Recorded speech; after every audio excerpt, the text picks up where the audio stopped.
Hello and a very warm welcome to this webinar brought to you tonight by, or rather this morning, by Working International Visas. Wherever you are in the world, whether it's India, Sri Lanka, the Middle East, New Zealand or the Philippines, we hope you're all staying safe.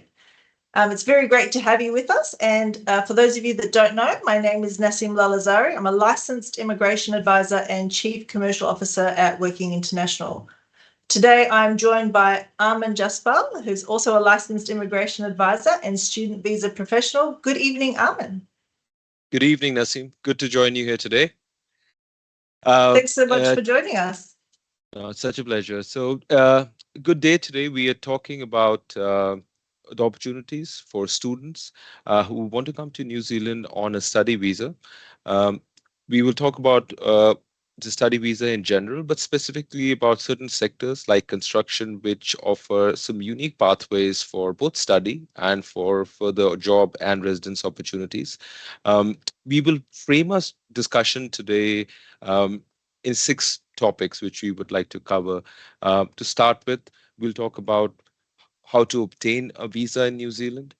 Secondly, we would talk about the New Zealand tertiary courses that can essentially fast track your visa process and also offer you residences options in your residence further. We will touch upon the documentation and English language requirements that are required for you to come and study in New Zealand. We'll also talk about family visas. So a lot of you who may be interested in coming to New Zealand on a study visa with your family, with your children, we would talk to you about those options.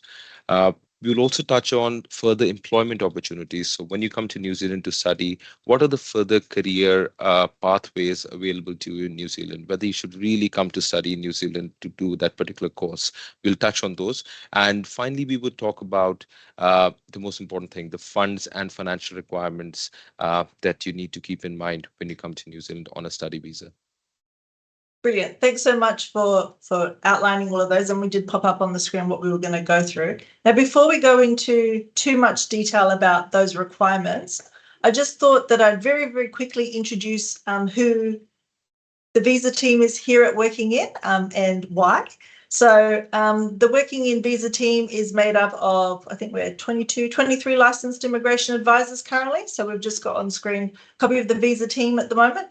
So the reason why we explain that we are licensed immigration advisors and a big team is because it's important for anyone that's looking to migrate to New Zealand that they engage the services of someone who is licensed and has the knowledge to provide you with immigration advice. And I think that's really, really important to note because for many years, we come across individuals here in New Zealand who might have used an agent who maybe promised them an outcome or a dream that is actually legally not possible. And so with that in mind, we want to make sure that even if you don't use Working In and the licensed advisors here at our company, that if you are looking to move to New Zealand, that you do get the right advice from someone who understands immigration policy and can actually provide you with the details and support that you do need to get a successful outcome. So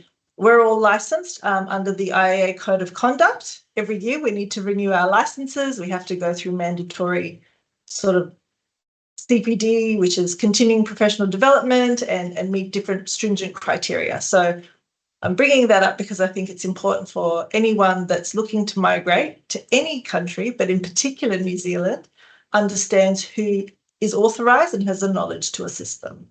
So on that note, I'll hand over to Armin, who's also licensed, as we previously identified, to go through that first touch point. Great. No, that's thanks for sharing that, Nassim. That's really important. I think in today's time, it's very important for clients to understand what licensing is and why it is so essential for them to use someone who has their best interest and generally to protect and safeguard their interests. It's very important to lose licensed immigration advisors, like Nassim mentioned.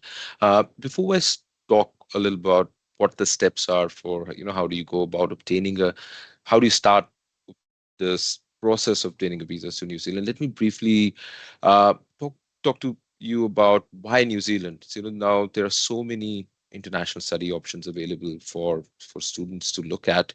So I want to touch on why someone who's essentially looking to study abroad, why should they consider New Zealand? And some important points where I feel New Zealand really steps apart compared to others international study destinations is one, uh, all New Zealand institutions, the universities and the ITPs, they're all internationally recognized. So you should be assured that any degree, any diploma, any qualification you gain from these institutions, it is recognized globally.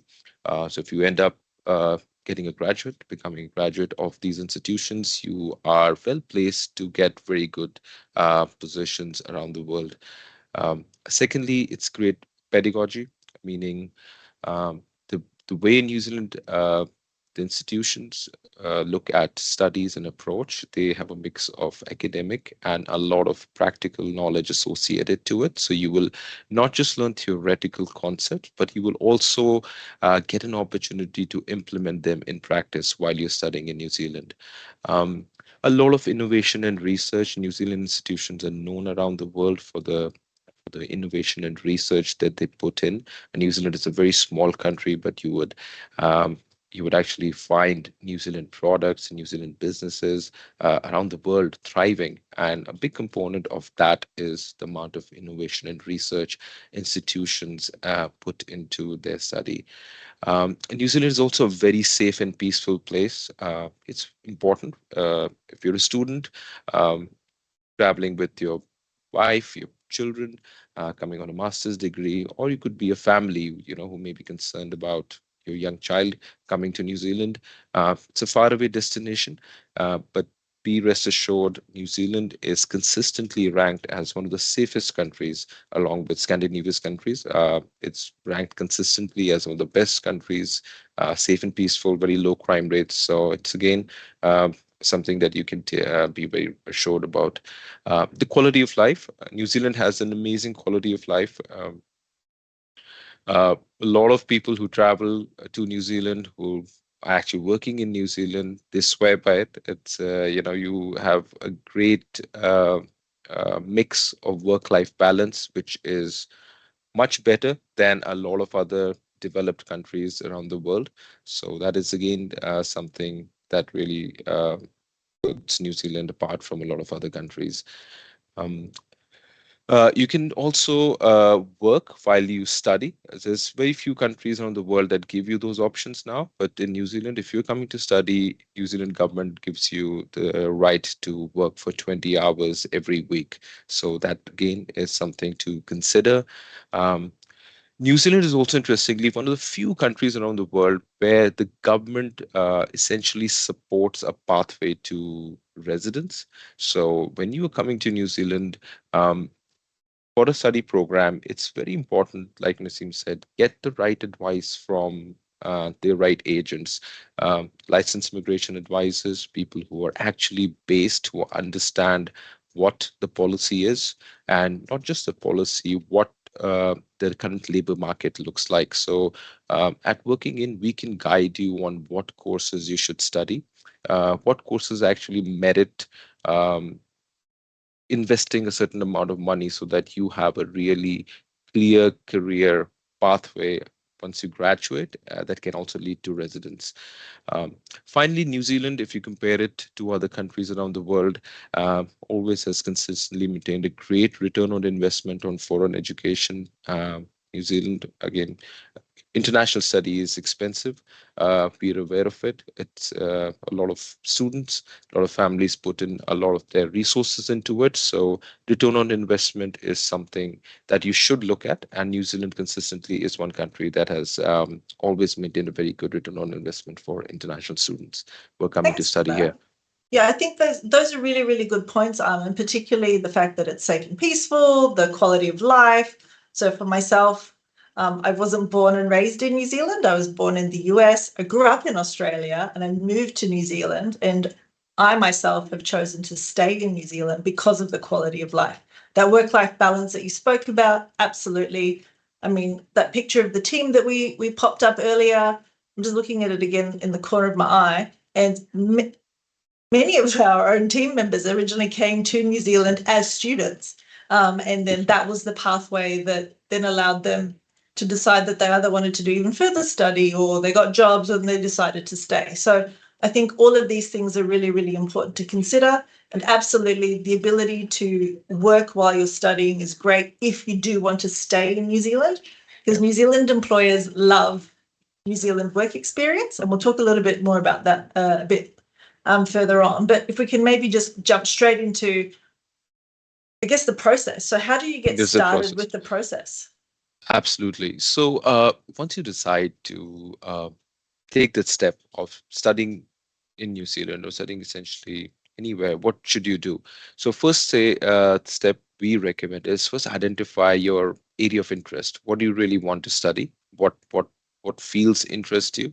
Why we say that is because unlike a lot of institutions, universities in your home country, New Zealand offers a very wide array of interest subjects, right? So if there is any specific um, core field that you're really interested in, research, I'm pretty sure there is an institute in New Zealand that offers that.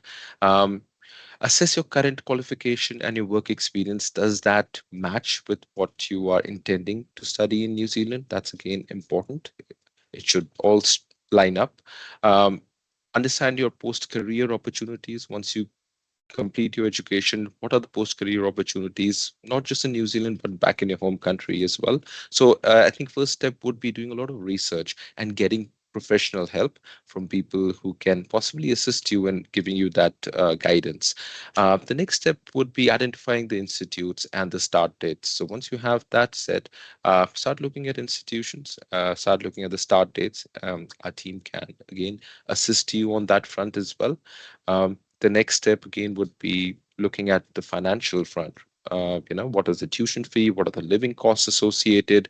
Looking at your own financials state at now. How do you plan to meet those financial requirements? That's an important step to consider. The next step would be again apply to shortlisted institutions. Apply. Then the step would be getting an offer letter from them. Once you have an offer letter, uh, we will assist you in applying for a study visa. Once you apply for a study visa, the next step would be to pay the tuition fee to the institute that you have shortlisted. Once you pay the tuition fee, Immigration New Zealand generally would want you to transfer the living costs to a nominated bank in New Zealand. This process is called as a FTS, the Fund Transfer Scheme, and we can talk to you in more detail about it when you start the process with us. So again, you transfer your money, then essentially you are issued a student visa, and then you're all ready to go. So it sounds like there's actually quite a few steps and processes that need to be considered and need to be worked through, and obviously we can help with all of those.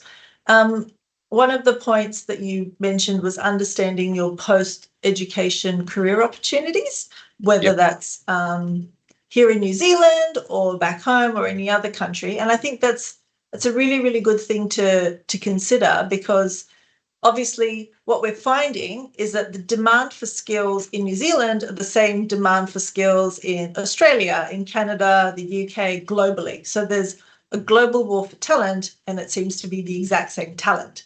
And so with that in mind, what we've seen here in New Zealand is some radical changes over the last couple of years with regards to immigration policy in order to try to attract and then keep and retain the right types of skills here in New Zealand. So for those of you that don't already know, the New Zealand government has released some updates to immigration policy that specifically relate to the ability to get your residence. Now, we're sharing up on the screen what the new policy looks like. This is apparently a simplified format for those of you who aren't aware of what it used to look like before. So obviously there's a lot of immigration policy that sits behind this, but effectively, under this pathway, the government is trying to encourage, more often than not, to attract people on what's considered the green list of occupations. And so what we generally would suggest to people is, if you don't already have a defined course of study, that maybe you want to look at, a role or studies that fits on the green list. And so I wonder, and do you think that that people understand that these policies are in place to encourage international students and how important it is that they consider this before they make such a big, decision to invest in education in New Zealand, and, why we might Yep. suggest certain courses? Absolutely, Naseem. You were spot on. What's happened recently is there have been a lot of policy changes that have been implemented by Immigration New Zealand, especially after the post-pandemic recovery. What that has led to is there has been a lot of roles which have, again, government has realized that there is a shortage of a lot of skills in New Zealand, but similarly, there have been a lot of roles which government feels are in excess. So keeping that in mind, certain policies have been framed to attract and retain people of certain skills. So that being considered now, any student who's coming to New Zealand needs to understand, needs to be mindful of these policies. Previously, you could come to New Zealand on a short diploma, a business diploma that was probably good enough for you to obtain a post-study work visa. In some cases, it was also good for you to sponsor your partner. That is not the case anymore. So if you're coming to New Zealand and if you are intending to obtain the skills here and be able to be employable in New Zealand, and also further subsequently have a pathway for residence, it's very important for you to consider these factors seriously. Just to briefly talk about it, what changes that have taken place now, the courses that you study in New Zealand have the potential to impact three important factors. Now, what you study will determine whether you get a post-study work visa or not. So not every education, every diploma degree would automatically give you a post-study work visa. So what you study will actually determine whether you are able to stay back in New Zealand on a post-study work visa. So that's important thing to consider. Uh, what you study also will determine your pathway to residence. There are certain courses, like Ms. mentioned, certain occupations which have been included in the green list, which offer you a pathway to residence. Certain courses they do not. They are the possible ways to maybe obtain residence under the skilled migrant category, but it's important to consider that as well. And there are certain courses which may or may not allow you to sponsor your partner.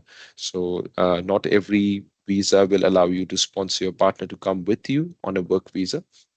So these factors need to be considered before somebody makes a decision on what program and what level of education that they are coming in to study in New Zealand. Naseem briefly mentioned about about the green list of New Zealand, and I just want to talk a little bit about what are the benefits of applying for roles which are on the green list. Firstly, once you apply for a role which is in the green list, it simplifies your processing. So your applications are processed on priority.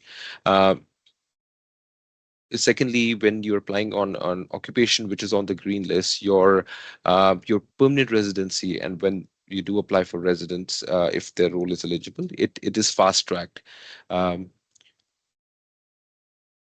and also, it's So yeah, I mean, just basically talking about the green list, this is something that we wanted to cover, and that should be considered by students who are uh, looking at New Zealand. So maybe we can quickly just mention what those occupations and like courses of study already are for those of you that might not know. So there's very specific engineering, construction and trade roles that are encouraged, and then some health sector roles. So nurses, some other like allied health. Healthcare. Yep. And then lastly, we also see teachers are on that list as well. So, I mean, what we tend to find, and because of the industries that our companies traditionally helped employers with finding skills in, is that we encourage mostly for people to study the construction and trades or in health, because we know there's a need. Although, no one's guaranteed a job. Effectively, if you come and study nursing, you're guaranteed a job in New Zealand.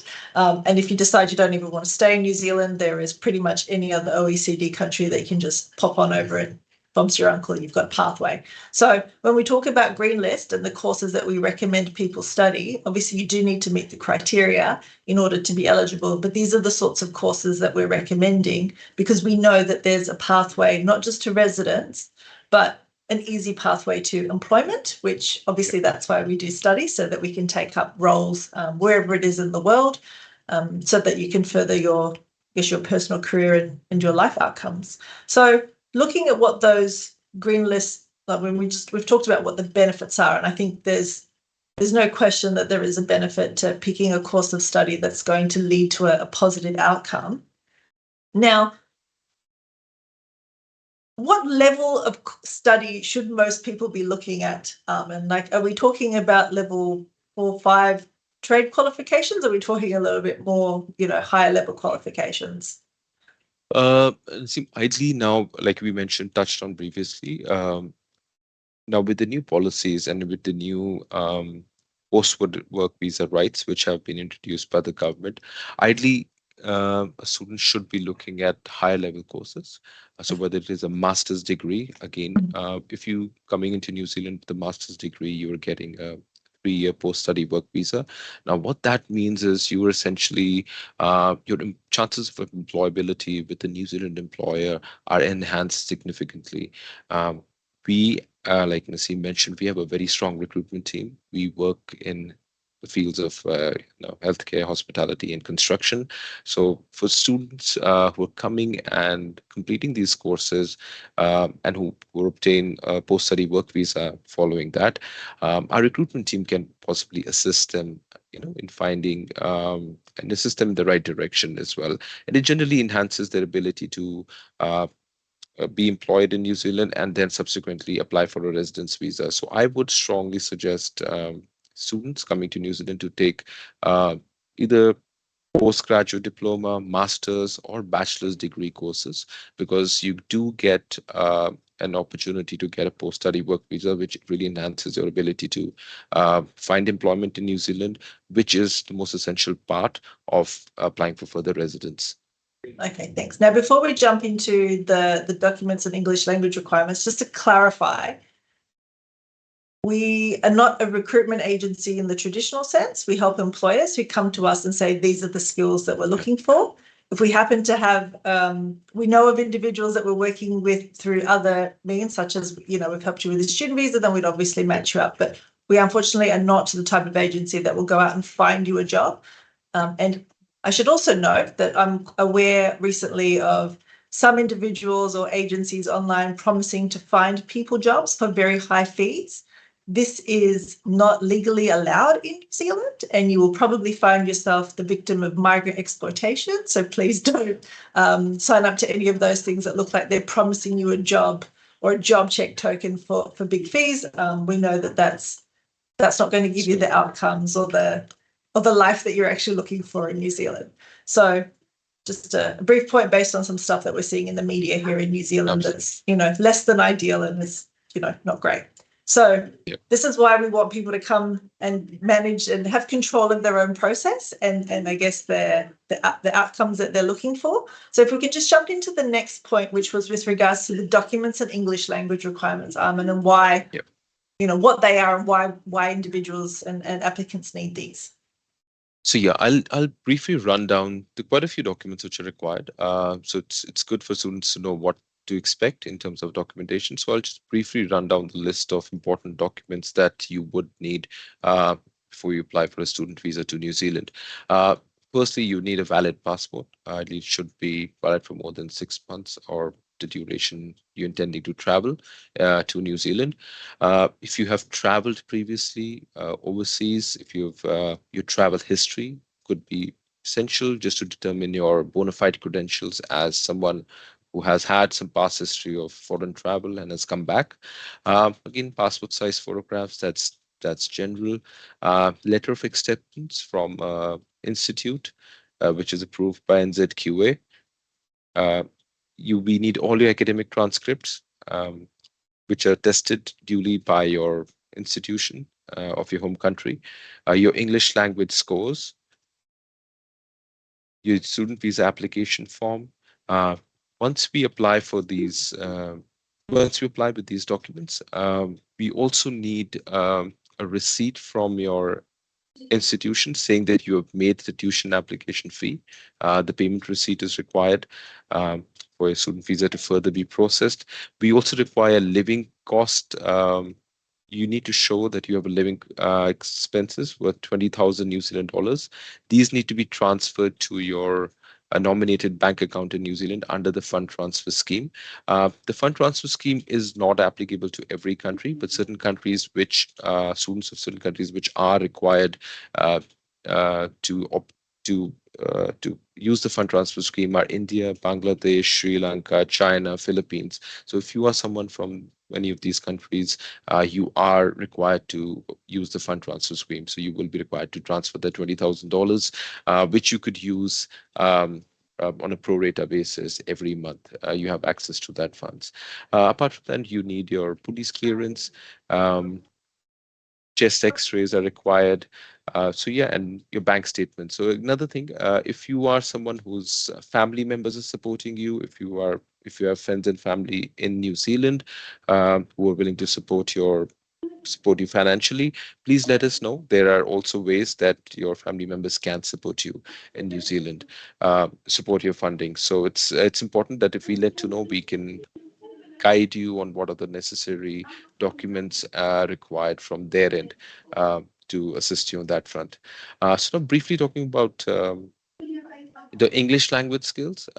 If you are applying for generally a postgraduate diploma or master's degree, we generally look for someone who's got overall of 6.5, nothing less than 6 in your IELTS. In certain diplomas, where Missy mentioned, there are certain diplomas level 5, 6, which we do encourage, but which are specific to, let's say, the construction sector, which come under the green list. In those cases, you can apply for those diplomas with the overall 6, but with nothing less than 5.5. That being said, there are certain qualifications where you would require a higher IELTS score consistent on all four modes. That is for teaching. If you are looking as coming to New Zealand as early childhood teacher, that again, it's a great option. It's a one-year program that leads you to registration with the New Zealand Teaching Council and further pathway to residence. So if you are coming looking at that option, you will need a much higher score. So you need a 7 in all four streams of IELTS. All right, brilliant. So there's actually quite a lot of detail there. There's a lot of documents that people will need, and there's different criteria that people will need to meet in order to qualify and, go through that whole process. So during the webinar, you might have seen a little link popping up where you can complete your details and we can assess whether or not we can help you based on your responses to become a student. So, because obviously there's a lot of requirements. So now, moving on, we know that New Zealand is one of the few international study destinations that allows married students to travel with their families. Now, I know for some of our own employees, they came when they were already married or partnered and had children. So obviously, if you're looking to study in another country, it's not just you packing up your bags and flying over. For some people, there's further considerations. So can you just quickly outline the important policies that anyone that's in a relationship or has a family would need to keep in mind if they're coming to New Zealand as an international student? Absolutely, that's true, Nasim. New Zealand government has always encouraged, unification of families. So that's one country which really wants. If you're coming to New Zealand, they want you to be there with your families. However, there are certain important things to consider, and that again comes down to what you're coming to study. What is your level of level of your education that you're coming here to study for? Well, that would really essentially determine what kind of visa your partner and your child will be eligible. So if you're coming to New Zealand on a level 9 and a 10 qualification, and a level 9 is a master's degree qualification, a level 10 is a PhD. So if you're coming to New Zealand to study a master's degree program or a PhD, your partner is eligible for a full work visa. So that means essentially they can work for any employer for any number of hours. There's no restriction that tie her to a single specific employer. So that if you're married, if you're looking at moving with your wife or child, do look at that option for yourself. If your partner, again, if you're studying a program which is not a level 8 or 9, which is not a level 9 or 10, but essentially a level 7 or 8 program, if that program is in a qualification that is listed on the green list, your partner is again eligible for a work visa. So it's important to consider what occupations are in the green list and what, if they make your partner eligible for a particular work visa or not. That being said, it is important for any applicant to note that you still need to meet the basic requirements of relationship, which are, again, you should be in a genuine and stable relationship, and you need to prove that you have been living together for a period of time. So if you meet these education requirements along with the general partnership requirements, you most definitely can come to New Zealand with your partner, obtaining a work visa. Uh, that being said, for partners of all student visas can come to New Zealand on a visitor visa. So Right. it's not just that. So what we just discussed right now are special working visas for partners of study visa holders. But essentially, if you are coming to student on any study visa, essentially your partner can come to New Zealand with you on a visitor visa. So that's something that you could consider. Uh, yeah, so that's, I mean, and depending, just adding to that, for dependent children as well. So if you're studying a master's degree, um, uh, level 9 or level 8, your children do have an opportunity to get a dependent child study visa, which essentially means that while you're studying your master's degree, your child can obtain free education in New Zealand government schools. Uh, but if you're not studying these particular courses, which make your partner eligible on a work visa and your child eligible for a dependent study visa, you can always get your children again on a visitor visa to New Zealand. Okay, thank you. That's really great. And I think it also reinforces why we're suggesting that people might want to look at specific courses of study over others. One, it'll Yep. provide you and your family with further visa, options and opportunities. You might not need to take them up, but the fact that they're available makes it obviously a more interesting and valuable proposition. And I think it also segues nicely into our next touch point, which is about the current and future employment opportunities in New Yep. Zealand, and in particular, the construction sector. So I Yep. know that I briefly mentioned it before, but what we're seeing in New Zealand is that in the current job market, although there is, talk of some roles not being needed, or, not the same numbers, what we're seeing is that within certain industries and in certain roles, the need and the number of sort of available job listings, one of the ways that the New Zealand government determines that things are going well is to see how many jobs are posted on the online jobs boards, is Yep. that in certain construction and infrastructure roles, this hasn't decreased, and for some roles it's increased. So the job market is still quite buoyant for people with the right skills.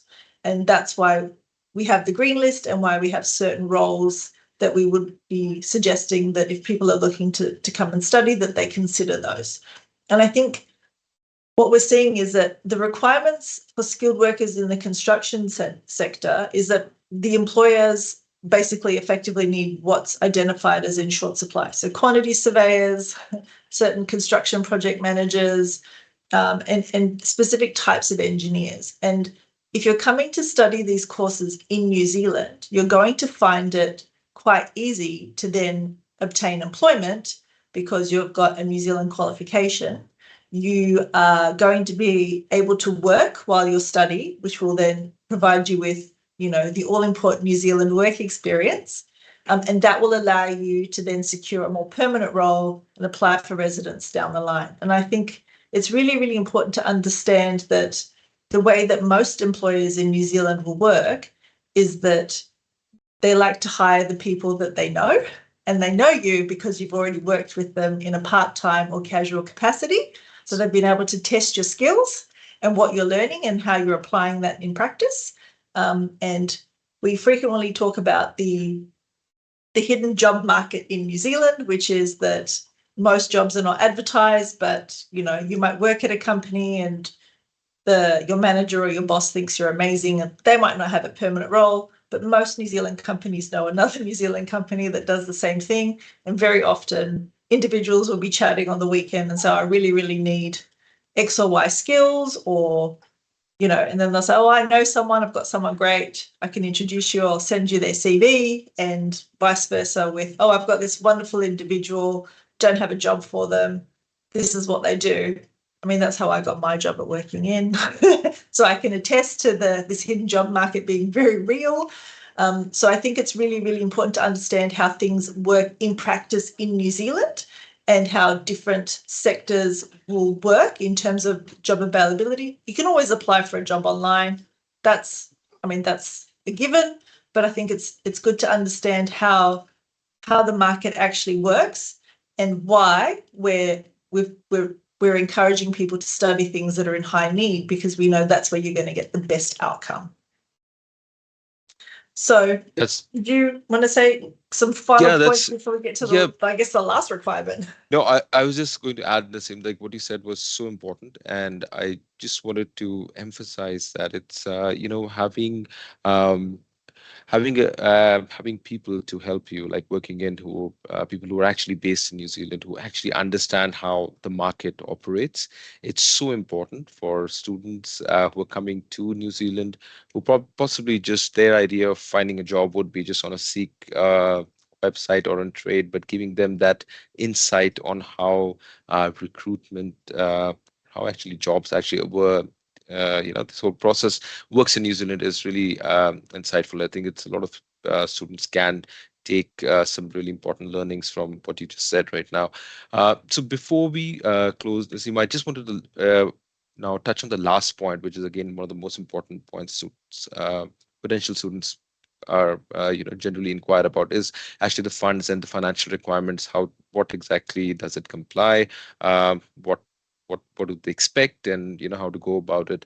So just essentially, I won't go into too much detail, but we just want to list out what are the main expenses that you're looking at when you're considering studying in New Zealand. So the first expense is your tuition fee, and this is the fee you pay to the institution that you would be studying. This fee is paid annually, whether it is 1 year program, you pay it at the beginning of the first year. Of this 2 year program, you pay the first year's tuition fee, and when you apply for the next year, again, renewal of your visa, you pay the second year's tuition fee. The second expense that you're looking at is your living expense. Um, Traditionally, the tuition fee for New Zealand can range anywhere between 25,000 to 32,000 New Zealand dollars a year. Really depends on what program that you are studying, whether it is a government institute, what we call as ITPs here, or Tipukanga, or it is a university. Universities tend to be slightly more expensive than the Tipukanga or the government institutions. Both the Tipukanga institutes are equally great. Most of them offer the same master's degree courses, but again, it's a personal choice for every student where he would like to sort of look at. We provide you with all options. The second expense that you're looking at is your living expense. Now, your living expense component is defined by uh, Immigration New Zealand. So, as per the latest policy of Immigration New Zealand, every student needs to prove that he has $20,000 of living expenses available to him. So now these expenses are transferred to your account at the time of the beginning of the year, to your nominated account, which you can use on a monthly basis. The important thing, again, I want to add here is when you are applying to New Zealand on a 2 or 3 year program, you do not necessarily need to show funds of all 3 years, because I do understand for every year annually you're looking about 45,000 New Zealand dollars. So, but if it's a 3 year program, it's you don't need to show the funds of 3 years at one time. There you can create a financial matrix, and we can assist you in that. What essentially that means is we would uh, guide you on how to inform New Zealand Immigration New Zealand about how you intend on making those payments in the span of the course of your duration, which is about could be 2 years or could be 3 years. So we can. So important thing to note is your annual expenses for a program in New Zealand could range anywhere between 45 to 50,000 New Zealand dollars. If you are studying a program which is for more than 2 years, you can create a financial plan and show Immigration New Zealand, and we can assist you on that. Okay, brilliant. And I think all of this is really, really important. because the government effectively wants to know that you've got a plan to look after yourself should you not be working while you're studying. Now, I remember when I was studying, I worked, but my siblings could only study and couldn't work. So obviously your personal circumstances will dictate what is or isn't going to be possible. But this is why this is a requirement, to make sure that there's a plan B or a backup plan should you not be working, and so you can support yourself financially while you're studying. So I guess the next step from here is to make sure that if you are looking to study in New Zealand, you get in touch. So as we explained earlier, and from that photo, which wasn't even the whole visa team, it was just part of us, because, Armin's currently in India, I'm here in New Zealand, we've got team members in the Philippines, the UK, South Africa, Australia, we're all over the place. Yeah. So we're a huge team, and so there's always someone within the team that you can reach out to for guidance. And once you are in New Zealand, we always recommend that our clients pop in just to say hello here in the office, here in Auckland. So we've been sharing a link in the chats to complete if you're interested to find out about how to be a student in New Zealand, what the courses are for yourself, or if you're a parent that's, inquiring on behalf of your child. We'll pop this up again for anyone that might have missed it. So once you complete the form, and the more information that you provide, the easier it is for us to determine how we might be able to assist you.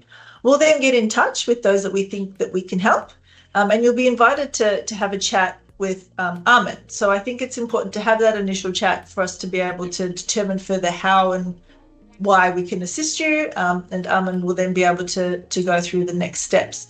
So the next steps from there is actually going through, a very detailed process of finding all the nitty-gritty about you, your family, your previous history, not just the chat, but the actual detail of it, your qualifications, and then sorts of courses that you're interested in studying, so that the team can then go off, and one of the other licensed advisors will go and do all of that research and come back with a plan and effectively a roadmap of how you're going to get to New Zealand. And so once you've got all of that, you can then, formally start the process of applying for your place at one of the courses. So thank you again for everybody that's joined us here today. Armin, any final words? No, we're looking forward to, assisting as many of you to come down to New Zealand and be a part of this, amazing journey. I think, like Naseem mentioned, a lot of us in our team as well, we are all migrants who've come in, on a lot of us on study pathways, established our great careers here. We love being in New Zealand. Now we're in different parts of the world, but again, always proud of being, calling ourselves as Kiwis. So we do really hold this process very close to us, helping international students come get good quality education in New Zealand, further assisting you in your career pathways where it leads to. So reach out to us, complete assessment forms, and I'm looking forward to talking to you in person and assisting you. Thank you so much for joining me today. Thank you.